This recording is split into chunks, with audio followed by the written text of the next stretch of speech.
మంత్రి కొలుసు పార్థసారథిపై మండలి chairman motion రాజు fire అయ్యారు.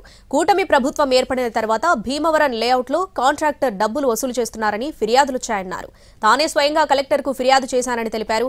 శాసనమండలి చైర్మన్ హోదాలో తానిచ్చిన ఫిర్యాదుకే దిక్కులేదని, ఆ జిల్లా కలెక్టర్ కనీసం ఇంతవరకు స్పందించలేదని సీరియస్ అయ్యారు. తాను ఫిర్యాదు చేస్తే పట్టించుకోలేదని, కానీ మంత్రి ఇప్పుడు విచారణ చేస్తామని చెప్పడం సరికాదంటున్నారు.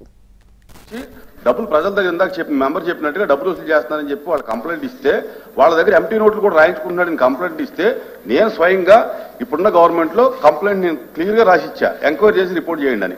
ఇప్పటి వరకు దాని మీద యాక్షన్ లేదు. మీరు నోట్ చేసుకోండి. అది నేను భీమవరం వెళ్ళింది కంప్లైంట్ ఇచ్చి ఎంక్వైరీ చేయమని.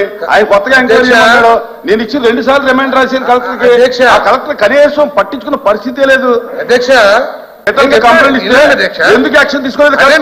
ఎందుకు యాక్షన్ తీసుకోలేదని చెప్తాను. కలెక్టర్ అడగండి. నేను మీకు చైర్మన్ హోదాలో రాస్తే అవినీతి జరుగుతుంది, అక్కడ లబ్ధిదారులు ఇబ్బంది పడుతున్నారంటే ఆ కలెక్టర్ పట్టించుకోకపోతే కొత్తగా ఎంక్వైరీ చేయమంటే ఏం ఎంక్వైరీ చేస్తారు?